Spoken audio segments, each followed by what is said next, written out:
Quiero que se sientan a gusto y cómodos en este lugar donde el objetivo es alabar a Dios, acercarnos un poquito más a nuestro Dios, aprender de Él y de su palabra, fortalecernos espiritualmente hablando para poder afrontar las batallas, las luchas de la vida que parece que nunca se acaban, ¿verdad? Uno dice, bueno, cuando tenga una edad y ya me jubile o esté a punto de jubilarme, cuando ya los hijos estén casados y ya tengan su propia vida y cuando ya nos vengan a visitar los nietos de vez en cuando, ya podremos descansar. Ay, amigo, yo dije hace algún tiempo que estamos en la tierra, no te olvides nunca, esto no es el paraíso. Aquí en la tierra hay sufrimientos y aflicciones y luchas y pruebas. Algunas las ves venir y otras dicen, ¿y asunto de qué me viene a mí ahora esto en la vida? La vida es dura, hermanos, para todos, para los ateos, para los cristianos, para los que creen, para los que se niegan a creer. La vida no es fácil. Estamos viviendo tiempos, como dice la Biblia, tiempos peligrosos y más peligrosos que se van a poner. Veían estos días las entrevistas que le hacían a las amas de casa cuando van a los mercados a comprar. Y una señora decía, antes con 50 euros hacíamos una compra más o menos decente. Hoy en día ni con 100 euros somos capaces de llenar la cesta y el carrito para poder llevar algo de comida a casa. Y es así. Yo estaba viendo hoy una fotografía. Yo sé que voy a hablar ahora en otro idioma. Yo sé que ahora algunos dirán, ¿se acuerdan ustedes, los que tienen 20 años para arriba, de aquella moneda de 500 pesetas? Algunos dicen, había monedas de 500 pesetas. Sí, había una cosa que hacías así que marcabas teléfono, ¿verdad? Con aquella moneda de 500 pesetas, cuando tu padre te daba una moneda de 500 pesetas, saltabas como un cabrito. Yo me acuerdo que yo tenía un Mini, mi primer coche fue un Mini, pero no el Mini este moderno de hoy en día, el Mini. Yo le ponía 1000 pesetas de gasolina al coche. 1000 pesetas son el equivalente a 6 euros. ¿Quién se atreve a ir a una gasolinera hoy en día y decirle al hombre, póngame 6 euros de gasolina? El hombre dice, oiga, me está vacilando. Si el otro día le puse gasolina a la moto y fueron 10 euros, imagínate. ¿Cómo ha cambiado la vida, verdad? Todo ha cambiado de una manera increíble. Cuando nosotros vinimos de Venezuela, la televisión era en blanco y negro, el que la tenía, porque no existía la televisión en colores. Claro, algunos me están escuchando y ponen cara de dinosaurio, diciendo, pero este hombre ¿de qué nos está hablando? Sí, mi hermano, la guagua costaba medio duro, 2.50.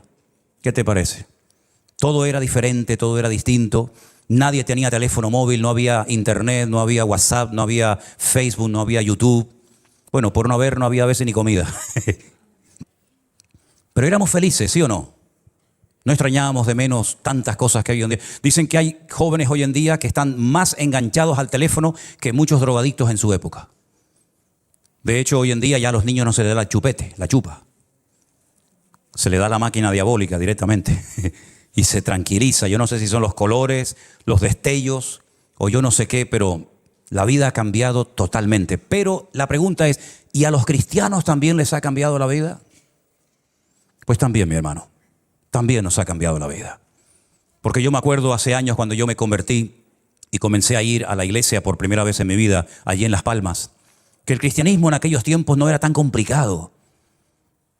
Era algo más sencillo, la gente no se complicaba la vida, no había tantas falsas doctrinas y enseñanzas y herejías raras que vinieron después de los años, ¿verdad? Era todo más sencillo, orar, leer la Biblia, venir al culto, ser feliz, disfrutar con la familia. Luego comenzaron a levantarse doctrinas y pastores auténticos vividores por todas partes. Y uno decía, Dios mío, pero ¿qué es lo que ha pasado con la iglesia? ¿Qué es lo que ha pasado con el cristianismo? ¿Verdad? Es como si todo el mundo se hubiera vuelto loco. Nunca me olvidaré un día cuando cerca de aquí de la iglesia fui a buscar, creo que ya lo he contado en otras ocasiones, estos punteros láser que sirven así para señalar cosas en la pizarra. Eso sí lo conocen, ¿no? Eso sí, ¿no? Y entonces el muchacho que me atendía tenía acento colombiano. Y yo le dije, ¿tú eres colombiano? Me dice, ¿y usted cómo lo sabe? Digo, bueno, conozco mucha gente de Colombia porque yo soy pastor evangélico y tengo muchos amigos y pastores conocidos allí en Colombia. Entonces me dice, ¿usted es pastor evangélico? Digo, sí. Dice, ¿usted es el que le quita las perras a la gente del bolsillo? Ustedes son los que le roban el dinero a la gente. Digo, tranquilito, que puedo ser tu padre, un repetito. Pero ese es el concepto que este muchacho tenía, que los pastores son los que le roban dinero a la gente. No sé de qué pastor estaría hablando, de mí no, por lo menos. Pero nosotros los cristianos tenemos que estar preparados porque los últimos tiempos, según la palabra de Dios, van a ser tiempos difíciles y tiempos peligrosos. Y sobre todo me dirijo ahora a la juventud, a los que se han casado recientemente o a los que están en perspectivas de hacerlo. Piénsenlo bien, porque cuando tengas hijos y metas a tus hijos en esos colegios donde pasan horas y horas y horas en manos de desconocidos, van a forzar a tus hijos a que acepten ciertas y determinadas cosas que hace tiempo eran auténticas barbaridades, pero que hoy en día son normales. Tú como padre y como madre no vas a poder hacer nada, porque incluso puedes llegar a ser detenido si no permites que a tus hijos les metan en la cabeza doctrinas y enseñanzas totalmente antibíblicas y antinatura, yo diría también. Así es que estamos viviendo en tiempos donde lo malo ahora es bueno y lo bueno antes era malo. Donde lo dulce ahora es salado y lo salado ahora es dulce. Donde el mundo está al revés. Incluso si os dais cuenta, hasta la misma naturaleza ha cambiado. Antes donde hacía frío, ahora hace calor. Y donde antes hacía calor, ahora hace frío. Hoy hacía más frío aquí que en la laguna. ¿De cuándo a dónde? Todo ha cambiado, absolutamente todo. Lugares donde antes no faltaba el agua, ahora oran y claman al cielo para que llueva. Y lugares donde no caía ni una gota, ahora oran para que no siga lloviendo porque el nivel de agua ha subido una barbaridad. Todo está al revés. Menos mal que en medio de este mundo enfermo y loco tenemos las promesas de Dios que no cambian. Amén, hermanos. Un Dios que dice en su palabra: yo seré el mismo, ayer, hoy y por los siglos. Nada podrá cambiar a Dios. Lo que Dios dijo que estaba mal, sigue estando mal. Lo que Dios aprueba y bendice, Dios lo sigue aprobando y bendiciendo. ¿Por qué? Porque Dios no cambia, Él es inmutable. No cambia con las modas, no cambia con las generaciones, sino sigue siendo el mismo. Y una de las cosas que nos dijo el Señor en su palabra es: en el mundo tendréis aflicción, pero confiad, yo he vencido al mundo. Uno ve la vida del mismo Señor Jesucristo y no fue una vida fácil, ¿eh? No piensen ustedes que como era el Hijo de Dios y como tenía tanto poder y tanta influencia en la gente, su vida fue un camino de rosas. No, la vida de Jesús fue durísima, durísima. Había gente que lo odiaba y había gente que no paró hasta que lo crucificaron en Jerusalén. Había gente que le amargó la vida a él y a todos los que venían después de él, a sus discípulos, a Pablo, a la iglesia, etcétera, etcétera. Pero él dijo: confíen, no se preocupen, no se amarguen, no se depriman. Yo he vencido al mundo y mi paz os dejo, mi paz os doy, no como el mundo la da. Qué importante es vivir en paz, mi hermano. Qué importante es tener la paz de Cristo en nuestros corazones. ¿Tú la tienes? ¿Se acuerdan ustedes cuando a un muchacho de aquí de la iglesia un jueves a la tarde le dije: mira, vete a la farmacia aquí en la esquina? Antes estaba aquí en la esquina, ahora está en la otra esquina. Vete y por favor pregúntale si tienen paz. Y el muchacho fue calladito y le dijo al de la tienda: perdón, me manda el pastor de la iglesia. Me pregunta si ustedes venden aquí paz, un jarabe, un supositorio, algo. Y el muchacho lo miró así raro y dice: no, aquí no tenemos esas cosas, mi niño. El chico entró y le dije: ¿qué te dijo? No, que esas cosas no las venden. Digo: entonces vete al bar de aquí al lado que está lleno de gente. Vete al bar y pregúntale. Entonces cuando entró le dice: oye, el pastor me dice que si aquí tienen paz. Y le dice: ¿qué más quisiera yo tener paz aquí? Y le dije: ¿os dais cuenta? ¿Os dais cuenta? El hombre, con todos sus inventos y con todos los artilugios que ha inventado, el hombre no ha inventado todavía paz. Ni los ricos pueden comprar un gramo de paz. Porque la paz, el único que te la puede dar es el príncipe de la paz, que es nuestro Señor Jesucristo. Con Cristo hay paz. Aunque no haya comida, pero hay paz. Aunque no haya salud, pero hay paz. Aunque no haya trabajo, pero hay paz. Míralo, por ejemplo, navegando en el mar de Galilea. Una tempestad terrible, terrible. Pero el Señor dormía tranquilamente en la barca. ¿Sí? Despiertan al maestro y le dicen: Señor, sálvanos, que perecemos. Y el Señor le dijo: tranquilos, hombres de poca fe. El Señor durmiendo en medio de la barca sin ningún problema. Ya pueden pasar los niños porque me están poniendo carteles aquí y de un momento a otro explota la pantalla. Ya pueden pasar los niños a la escuela dominical. Esa fue la primera sensación que yo sentí en mi vida cuando fui por primera vez a una iglesia parecida a esta y le dije a Dios: yo no sé si tú existes o no, no lo tengo muy claro. Pero si tú existes, yo quiero que me des paz porque no la tengo. Y desde ese día, creo que tenía 17 años, tengo 61 ahora mismo, ni un solo día la paz de Cristo se ha ido de mi vida. Se han ido otras cosas y han venido otras. Pero la paz de Cristo es permanente. Nada ni nadie te la puede quitar. Tendrás días de abundancia, tendrás tiempos de escasez, te aplaudirán, te cuestionarán, te criticarán, te apoyarán, todo lo que tú quieras. La vida es cambiante. Hoy el que está arriba, mañana está abajo y viceversa. Pero la paz de Cristo permanece para siempre. Y la Biblia dice que los que confiamos en Dios podremos tener la paz del Señor constantemente en nuestras vidas. Con este concepto de la paz, algo tan importante, quiero llevarles a la misma porción que yo leía esta mañana cuando les compartía la palabra a los hermanos del Puerto de la Cruz. En el capítulo 4 de Timoteo, de 2 de Timoteo, a partir del versículo 6, leemos las palabras de un hombre que sabe que le queda poco tiempo de vida. Sabe que de un momento a otro lo van a matar en una cárcel en Roma. Y él escribe esta carta y se la dirige, se la manda a un joven pastor llamado Timoteo, que está pastoreando una iglesia que él había fundado en la ciudad de Éfeso. Y le dice: yo ya estoy para ser sacrificado. El tiempo de mi partida está cercano. He peleado la buena batalla, he acabado la carrera, he guardado la fe. Fíjate qué cosas tan importantes. He peleado la buena batalla, he acabado la carrera y he guardado la fe. Y el versículo siguiente dice: por lo demás, ya como conclusión, me está guardada la corona de justicia, la cual me dará el Señor, el juez justo, en aquel día, y no solo a mí, sino a todos los que aman su venida. ¿Cuántos dicen amén? Ya se acabaron los viajes, el fundar iglesias, el preparar obreros. El tiempo está cercano y Pablo dice: de un momento a otro acaban conmigo. Un hombre que sufrió una barbaridad por ser cristiano, por ser predicador. Él había sido un perseguidor de los cristianos, ahora lo persiguen a él. Y él sabe perfectamente de que de un momento a otro su vida se acaba. A mí me llama mucho la atención que hay ciertos personajes, bueno, no 2 ni 3, sino unos cuantos, personas de la Biblia que sabían que les quedaba poco tiempo de vida. Incluso hasta llamaban a los hijos y le decían: llámeme a todos los muchachos, llámeme a mis nietos, llámeme a los hijos, porque quiero despedirme de ustedes antes de morir. Y los bendecía, por ejemplo, el caso de Abraham, de Isaac, de Jacob y otros que sabían que iban a morir. Bueno, me llama la atención sobre todo la vida de Isaac, que dice que está a punto de morir, si le dice al hijo: prepárame 2 cabritos que me voy a morir. No, mandarse 2 cabritos uno solo, y se va a morir, y se come 2 cabritos. Y los bendice, porque sabían que les quedaba poco tiempo de vida.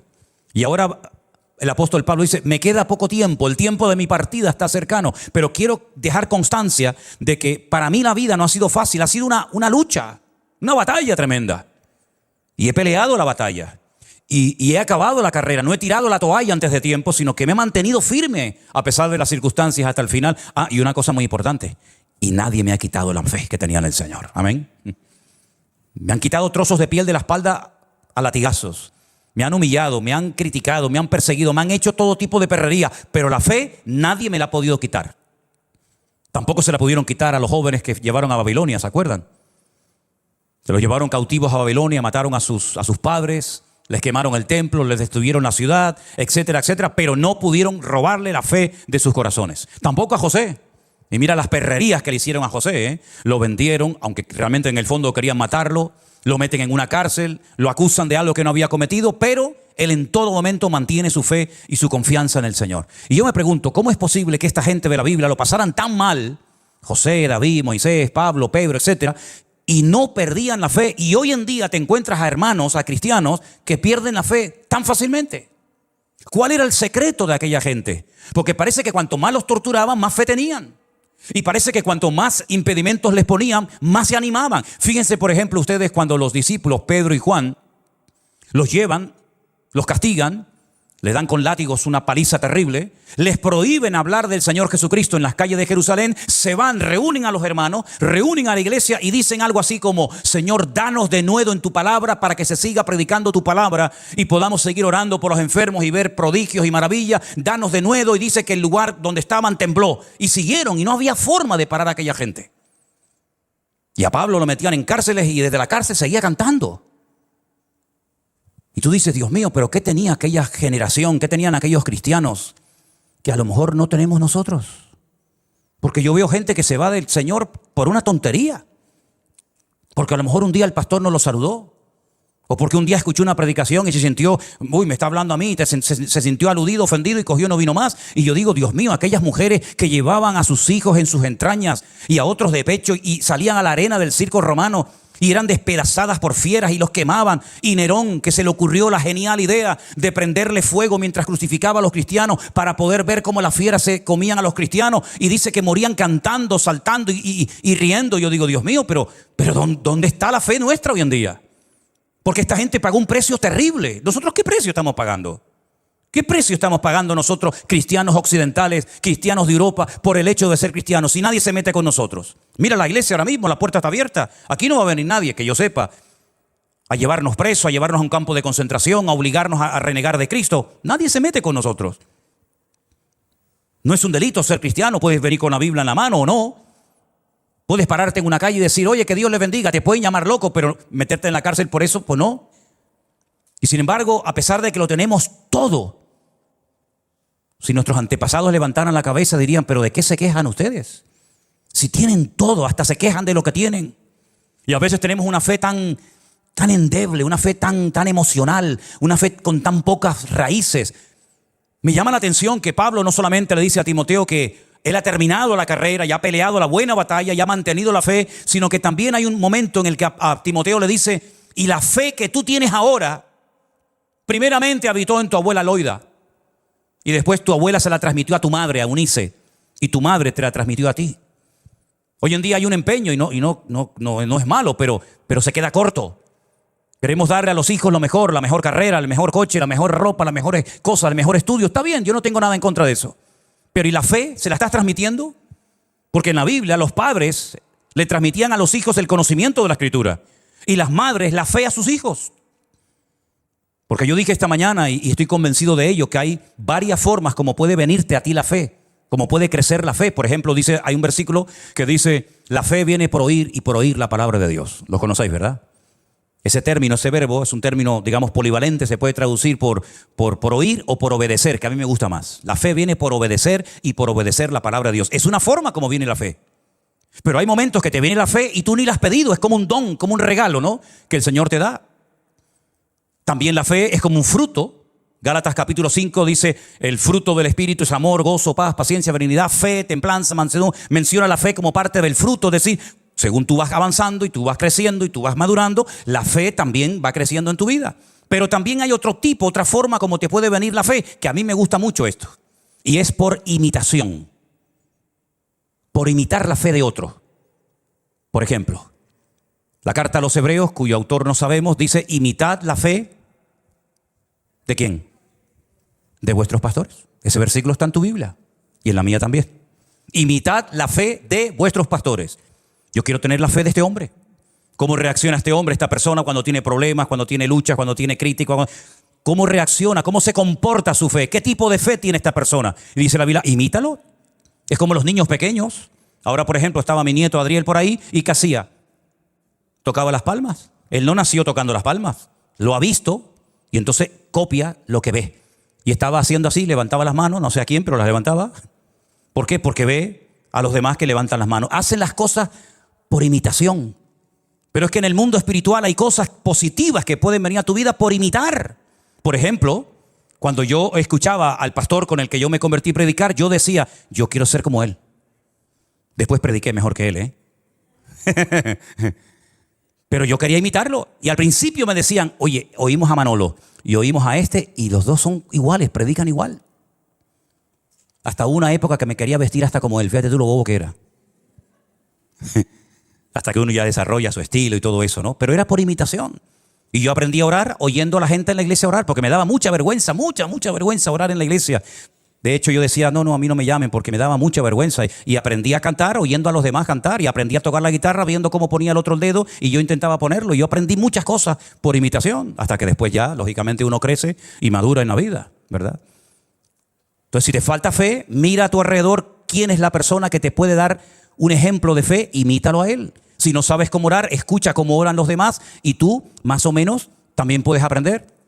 Si te gusta predicar la palabra y no sabes cómo se hace, escucha a los que predican la palabra y mira cómo empiezan, cómo terminan, cómo se van de un tema a otro, cómo buscan la lectura. Es decir, hay cosas que vienen por copiar, por imitar, y ya después no te preocupes, ya después tú tendrás tu propio estilo y tu forma.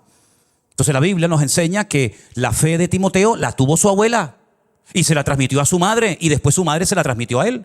Porque esa era la obligación de las madres, no de los padres. Las madres transmitían la fe a sus hijos y los padres el conocimiento. Ahora bien, ¿qué conocimiento le va a transmitir un padre del Señor a su hijo si el padre no estudia ni lee la palabra? Pues le hablará de fútbol, le hablará del Tenerife, le hablará de pesca, le hablará de lo que quieras, pero de la Biblia no puede. Pero bíblicamente el padre transmitía el conocimiento bíblico a sus hijos. Fíjate qué responsabilidad. Y una madre que está todo el día quejándose, todo el día depresiva, todo el día amargada, todo el día gritando, todo el día echándole la bronca al marido, a este y al otro, ¿qué fe le va a transmitir a sus hijos? Ninguna. Pero que tus hijos, ahora que son pequeños y están bajo tu techo, que puedan ver cómo mamá oraba y cómo papá leía la palabra. Y entonces entre los dos se complementaban para producir, permítame el término, un hijo maduro, firme y estable en las cosas del Señor. ¿Te das cuenta? Entonces Pablo felicita a Timoteo por la fe que tenía, pero después la fe tú tienes que desarrollarla y tienes que cultivarla, porque en la Biblia no todo el mundo tenía la misma fe, como tampoco en esta iglesia. En esta iglesia no todos tenemos el mismo nivel de fe. La Biblia dice que había seguidores de Cristo que tenían poca fe. Por ejemplo, te acabo de poner un ejemplo, cuando Jesús calma la tempestad en el mar de Galilea y todo vuelve a la calma, les dice el Señor a sus discípulos: ¿por qué dudasteis, hombres de poca fe? Y aquel centurión que vino a pedirle ayuda, misericordia al Señor por un criado que tenía enfermo, el Señor le dijo: en todo Israel no encontraba nadie que tenga tanta fe como este hombre. Es decir, hay muchos niveles de fe en la Biblia. Dice la Biblia que la fe de Timoteo, lo dice textualmente el texto, dice que era una fe auténtica, genuina, una fe no fingida, dice la versión Reina Valera del 60. Es decir, hay muchos tipos de fe. Hay una fe natural. ¿La fe natural qué es? Pues chico, la fe que tienes cuando te montas en el ascensor con la fe de que no se va a caer. La abuela, una abuela que yo tuve, la madre de mi padre, un día se cayó de una altura muy grande porque abrió la puerta del ascensor y la inercia la llevó y el ascensor no había llegado y se cayó y no se mató de milagro. Y los que nos montamos en avión, ¿usted conoce al piloto cuando va a viajar? ¿Usted sabe si está casado o soltero? Usted va a la cabina y dice: perdón, una preguntita, ¿usted es cristiano o es ateo? ¿Me puede enseñar el carnet, por favor? ¿Me puede enseñar su título? ¿Usted se monta en el avión con la fe natural de que el avión no se va a caer? ¿O usted se montaría en un avión sabiendo que se va a caer? Eso no es fe, eso es ser bobo. ¿No? Hay una fe natural.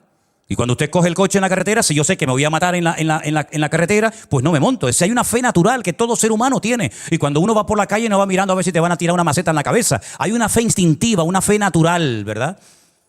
Hay una fe natural que dice que cuando usted termina de trabajar, llega el patrón y le paga su sueldo. Eso es fe, es una fe natural. Pero esa fe no sirve para mover montañas espirituales. Esa fe no sirve para obtener resultados en el mundo espiritual. Hay otro tipo, otro nivel de fe, que es la fe bíblica, la fe que el Señor nos da. Y Pablo dice que esa fe a él nadie se la pudo quitar. Aunque le dieron palos, aunque lo apedrearon, aunque fue náufrago, aunque estuvo en la cárcel, nadie le pudo quitar la fe de su corazón. Porque la fe no estaba fundada en emociones, no estaba fundada en sentimientos, no estaba basada en circunstancias, en hombre, estaba basada en Cristo. Y Cristo es la roca sobre la cual podemos edificar nuestras vidas. ¿Cuántos dicen amén? Si usted no edifica su vida sobre Cristo, ¿sobre qué la está edificando? Podemos tomar buenas decisiones en la vida y malas decisiones. Pero lo importante es decir: Señor, yo tengo un fundamento, yo tengo una roca en mi vida, que cuando vengan los problemas, cuando vengan las circunstancias, yo voy a permanecer firme porque yo sé en quién he creído. Y la fe va a ser probada, ¿eh? Si usted dice que tiene fe, vale, vas a tener que demostrarlo. Vas a tener que demostrarlo. A mí me llama la atención que la Biblia no dice que nuestra paciencia va a ser probada. No digo que no lo sea, pero bíblicamente no lo puedo demostrar.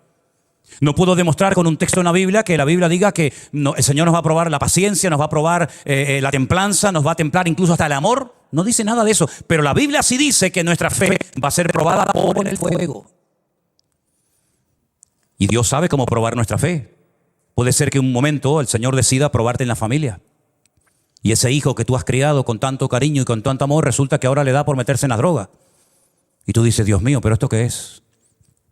O resulta que ese trabajo que has tenido toda la vida, donde te has sacrificado y has dejado años de tu vida, ahora resulta que te echan a la calle como una pieza, como un mueble viejo, porque ya no pueden usarte y sacarte más el jugo. Si las pruebas son múltiples y variadas, hay de todo tipo, físicas, espirituales, de toda índole, ¿verdad?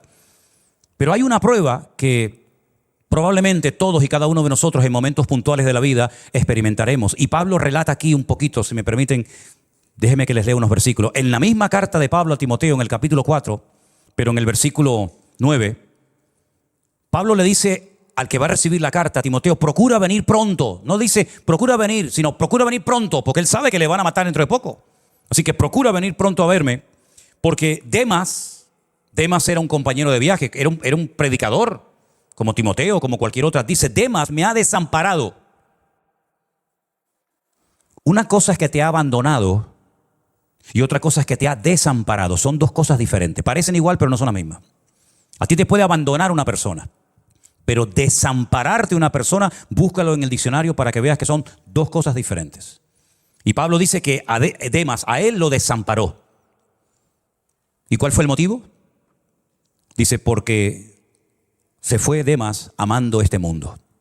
Para Demas en aquel momento era más importante la vida del mundo que estar al lado de un hombre, como era Pablo, que necesitaba todo el apoyo del mundo y que le había ayudado tanto. Bueno, dice que se fue a Tesalónica. Otro llamado Crescente dice que se fue a Galacia. Y un tal Tito, que también lo conocemos, se fue a Dalmacia. Solo Lucas está conmigo. Toma a Marcos y tráele contigo porque me es útil para el ministerio. Después dice otro muchacho que también estuvo con él viajando, llamado Tiquico, dice, lo envió a Éfeso. Trae cuando vengas el capote que dejé en Troas, en la casa de Carpo, y los libros, mayormente los pergaminos. Y ahora menciona otro personaje que, escucha, Alejandro, otro que viajó con él, el candelero, me ha causado muchos males. El Señor le pague conforme a sus hechos. ¿Ves? Pablo no es vengativo. Pablo no dice, a verás cuando yo salga de aquí, si es que salgo, sino que el Señor se encargue de este personaje. Dice, cuídate de él, guárdate de él, porque en gran manera se ha opuesto a mis palabras. En mi primera defensa, es decir, cuando lo sacas de la celda para llevarlo al juicio, en ese primer juicio, esa primera audiencia, ninguno estuvo a mi lado. Ninguno. Pablo era el predicador más famoso de la época, conocía a miles y a miles de personas. En Roma había una comunidad enorme de cristianos, como ustedes saben, de miles de cristianos, y ninguno iba a la cárcel a visitarlo, ninguno estuvo con él en el juicio, nadie, ninguno estuvo a mi lado. Todos me desampararon, no les sea tomado en cuenta. Bueno, como decía mi padre, los mejores amigos se prueban cuando uno está en el hospital o en la cárcel, ¿no? Ahí es donde uno sabe si realmente hay verdaderos amigos o no, o son amigos de conveniencia. En este caso, nadie fue capaz de estar al lado de Pablo. Solamente uno estuvo con él siempre. ¿Quieren saber quién es? Ponme el versículo 17, por favor, si eres tan amable. Léalo conmigo. ¿Quién estuvo con él? El Señor. Dígalo otra vez. El Señor. ¿De qué Señor estamos hablando? Del Señor Jesucristo. Al que hemos cantado, al que hemos adorado, al que le hemos dicho a ti la honra, la gloria, el imperio por los siglos de los siglos. Amén. Ese Señor, dice, estuvo a mi lado y me dio fuerzas para que por mí fuese cumplida la predicación y para que todos los gentiles oyesen. Así fui librado de la boca del león.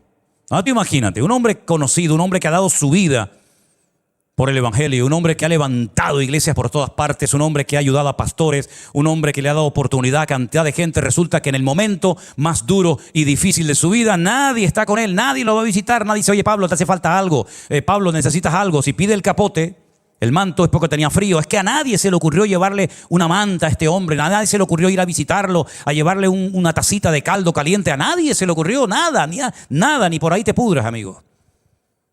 Pero Pablo está relajado y tranquilo porque dice, ¿saben una cosa, hermanos? Pero el Señor estuvo conmigo y me libró de la boca del león, del diablo, y me dio fuerza. Y el hombre sigue predicando a pesar de que sabe que lo van a matar por predicar el evangelio. Y dice, y el Señor me librará de toda obra mala y me preservará para su reino celestial. ¿Y cómo concluye esta conversación? Dándole al Señor toda la gloria y la honra. A Él sea la gloria por los siglos de los siglos. Amén. Así muere un valiente. Así no muere un mequetrefe, un pelele, un hombre que es ahora sí y mañana no. Así mueren los valientes, los hombres de Dios. Como él dijo, yo sé en quién he creído. Me abandonó este, me traicionó el otro, me criticó fulano, este me causó males, pero el Señor estuvo a mi lado y me dio fuerzas porque yo sé en quién he creído. Bendito sea Dios. Y esa es la fe que nos va a ayudar a sobrevivir en estos tiempos. Esa es la fe que necesitamos todos, los casados, los solteros, los mayores, los jóvenes. Esta es la fe que necesitamos urgentemente para poder vivir una vida cristiana victoriosa. Para poder discernir si el tiempo que estoy invirtiendo con alguien, escúchalo bien, o con algo, merece la pena.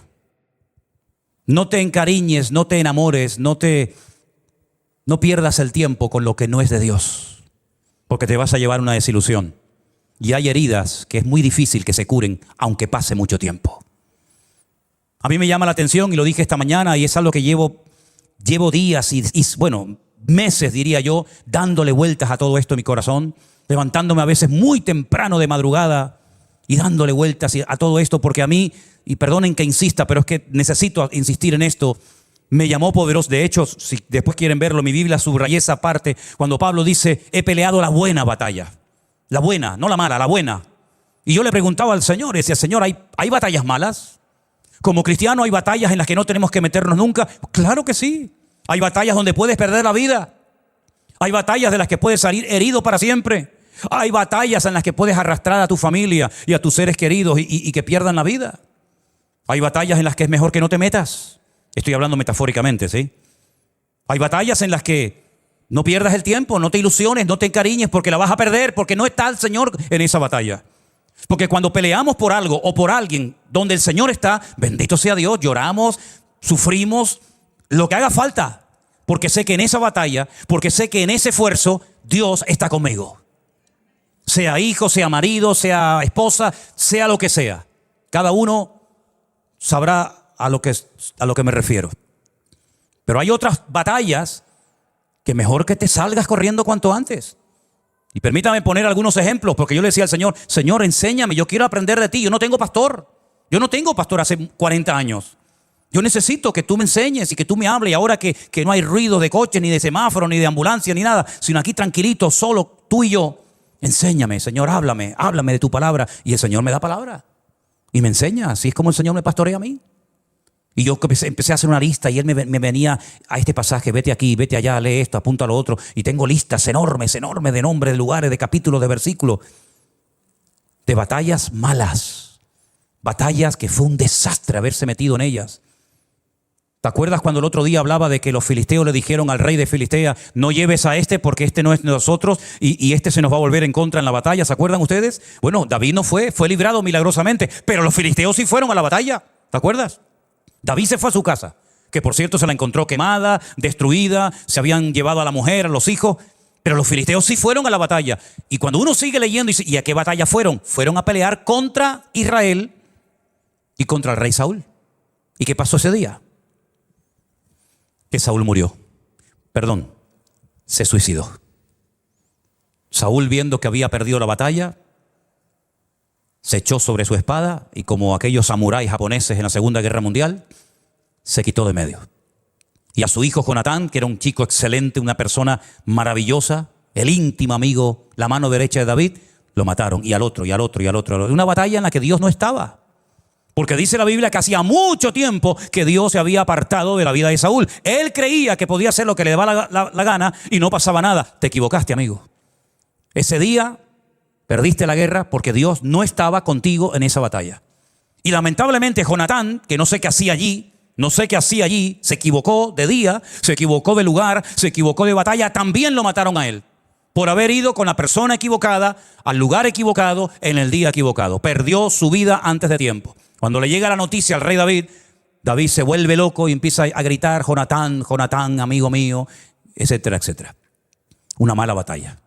¿Para qué vas a una guerra donde Dios no va contigo? Jeremías tuvo 40 años diciéndole al pueblo, arrepiéntanse, no se les ocurra hacerle la guerra a los caldeos porque la van a perder. No porque sean más fuertes que ustedes, no, sino que ustedes están mal. Ustedes están en pecado, viven en desorden y Dios no va a bendecir vuestros esfuerzos. No le hicieron caso, pelearon contra Nabucodonosor, perdieron la guerra. Murieron miles de personas, muchos niños se quedaron sin sus padres, mujeres sin sus maridos, el templo lo queman, lo saquean, lo destruyen, las murallas, Jerusalén, los llevan al cautiverio. Un desastre. ¿Por qué? Porque fue una mala batalla. ¿Qué les decía Jeremías? Ríndanse, busquen al Señor, pídanle perdón, pónganse en orden. Y si no lo van a hacer, si no quieren obedecer al Señor, por lo menos ríndanse al enemigo para que el enemigo tenga piedad y clemencia de ustedes. Pero ni una cosa ni otra, fue una mala batalla. La batalla del año 70 después de Cristo en Jerusalén, cuando Tito es mandado por su padre, el emperador Vespasiano, y le dice, tráeme todo el oro y los tesoros del templo. Se ponen a pelear, ¿verdad? Los celotes se ponen a pelear a aquellos judíos cuando el Señor dijo, no quedará piedra sobre piedra que no sea destruida. No hacen caso a la palabra, no se convierten, siguen R que R con su desobediencia, pierden la guerra. 1 millón de judíos perdieron la vida en Jerusalén en el año 70 después de Cristo. Mira, todavía ni se han recuperado de aquella guerra y estamos en el 2023 y aquella guerra fue en el 70 después de Cristo. Todavía en tantos siglos no han podido levantar el templo. Todavía no han podido ni siquiera dominar el monte de las mezquitas en Jerusalén. Todavía no se han recuperado de aquella pérdida. Y Jerusalén nunca más volvió a hacer lo mismo porque pelearon una mala batalla. ¿Te das cuenta? Entonces tú pregúntate, ¿por qué estoy yo luchando en la vida? ¿Con qué me estoy yo encariñando y entreteniendo? ¿Es una buena batalla? Gloria a Dios, pelea, el Señor te va a dar la victoria. Pero si es una mala batalla y estás perdiendo el tiempo y te estás encariñando y estás perdiendo el tiempo con algo, con alguien que no es de Dios, después no digas que no te lo dije. Después no digas que no sabías. Una buena batalla fue la de Jericó, que no hace falta ni disparar una flecha. Una buena batalla fue la de Jericó, que el Señor le dijo, tranquilo, den vueltas y vueltas. Y al final de los 7 días den otras 7 vueltas y griten y las murallas cayeron solas. Eso es una batalla que da gusto ir a ella, ¿sí o no? Eso es una maravilla. Batalla buena eran las que hacía David, que con una onda, con una piedra, mataba a un gigante y hacía correr a los filisteos como si fueran gallinas. Eso sí que eran buenas batallas. Una buena batalla fue la de Gedeón. Aquella noche con 300 campesinos, con un shofar en la mano y con un candil en la otra, asustó al enemigo. A 1,5 millones de soldados los puso a correr con 300 campesinos. Eso sí que fue una buena batalla. ¿Pero por qué son buenas batallas? Porque Dios estaba en aquellos esfuerzos. Porque Dios estaba con aquellos hombres, con Gedeón, con David, con otras personas. Pero malas batallas son aquellas donde sales herido, malas batallas son aquellas que se pierden y malas batallas son aquellas en las que Dios no te dijo que te metieras. Nosotros estamos en batalla, todos tenemos nuestras batallas, ¿eh? Los pastores también tenemos las nuestras, ¿eh? Nosotros hemos estado librando una batalla hasta el otro día terrible, ¿eh? Terrible, que ya no nos quedaban ni fuerzas ni lágrimas para llorar. Yo me pasaba todo el día llorando, y no podía evitarlo, todo el día llorando. Yo dormía llorando. Y Elena me secaba las lágrimas y decía, descansa, tranquilo. Todo está bajo control del Señor. Y venga a llorar, y venga a llorar. Y yo iba conduciendo y venga a llorar. Y no podía parar de llorar. Y me paraba en los semáforos y miraba a un lado. Y la gente me miraba así de reojo diciendo, uy, mira, ahí hay un loco. Y salía a pasear al perro y venga a llorar todo el santo día con esa cosa en el corazón. Una batalla a vida o muerte. Pero la ganamos en el nombre de Jesús. La ganamos en el nombre de Cristo. Y cuando hace 2 domingos le dije, Señor, yo voy a hablar en tu nombre en fe. Y yo voy a decir que voy a ir con mi familia a Israel en el nombre de Jesús. Y al día siguiente le dije, Señor, yo prediqué y te puse a ti en alto. Ahora no me dejes a mí en más lugar. Respáldame, Señor. Y el Señor nos respaldó. Pero hay que pelear la batalla. Porque antes de una gran victoria viene una gran aflicción, un gran problema. ¿Te das cuenta? Entonces pregúntate honestamente. ¿Estoy peleando, estoy librando una buena batalla? ¿Merece la pena luchar por este? ¿O por esta? ¿O por esto? ¿O por aquello? ¿Merece la pena? Si Dios te da confirmación, adelante. Porque las armas de nuestra milicia no son carnales, pero son poderosas en Dios. Para destruir fortalezas, argumentos, derribar altivez, llevar pensamientos a la obediencia de Cristo. En fin, ya saben todo eso. Si hay alguien en la Biblia que utiliza constantemente términos militares, ese es Pablo. O habla de espada, o habla de escudo, o habla de lanza, o habla de guerra, o habla de soldados. Constantemente está hablando en términos militares. Pero es que él dice que nuestra lucha no es contra sangre y carne, como en la época de los filisteos, los amorreos, Gedeón. No, nuestra lucha es real, no contra personas, pero contra demonios. Yo he peleado con demonios, así literalmente te digo, Y los demonios han peleado contra nosotros. Y hemos peleado en oración de rodillas, que es como mejor se ganan las batallas. Cuando te rindes a Cristo y el Señor te sorprende, la lucha es real. Si no es ahora, será mañana y si no pasado mañana. Pero lucharás con tus hijos, lucharás con tus nietos, lucharás con el matrimonio, lucharás en el ministerio, lucharás en el trabajo. La vida es lucha, lucha constante y permanente. Y el mundo intenta camuflar esta guerra con mentiras. Todo está bien, todo se va a arreglar, no pasa nada, todo va a cambiar, las guerras van a desaparecer. Mira todo lo que hicieron los hippies, las canciones, las poesías, las manifestaciones. Vamos por un mundo mejor, paz y amor, dejemos la guerra, ¿verdad? El mundo todo es mentira y más mentiras y venga mentira. Lo único que es verdad y permanece para siempre es Dios y su palabra. Y Él dice, pelearán contra ti, pero no te vencerán.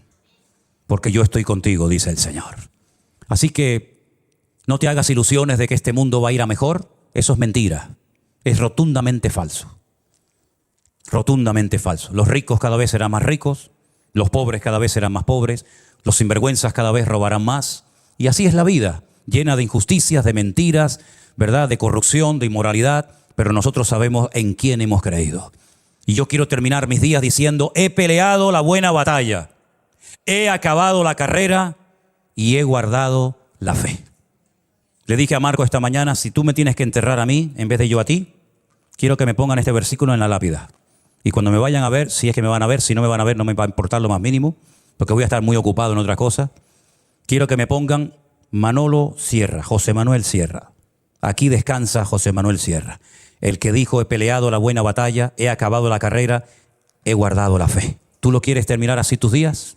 ¿O quieres terminar tus días loco como una cabra, desesperado, amargado y deprimido? ¿O quieres terminar con la fe en el Señor, en victoria, para la honra y la gloria del Señor? De ti depende, mi querido hermano y hermana. Cierra tus ojos, oramos en esta noche a nuestro buen Dios. Y le pedimos a Él que nos fortalezca en la fe, para que no tiremos la toalla, ni perdamos el tiempo en cosas que no sirven para nada. La vida es corta, dice la Biblia, que es como neblina que pasa. Y hay que aprovechar bien los tiempos. Por lo menos en mi caso, a mí me queda menos vida que la que ya he vivido. Lógicamente, es normal. En la vida de otros muchachos aquí, de otros jovencitos, os queda más vida que las que habéis vivido. Pero sea como sea, tarde o temprano, nos tenemos que ir. Cuando te vayas, vete bien. No te vayas diciendo, qué asco de vida, he perdido mi vida, sino decir, Señor, gracias, porque te conocí, te serví y me esforcé por tu reino y por tu obra. Te damos muchas gracias, Señor, por tu palabra. Te damos muchas gracias por tu paciencia, por tu misericordia, Señor. Te damos muchas gracias porque tú nos fortaleces cada día.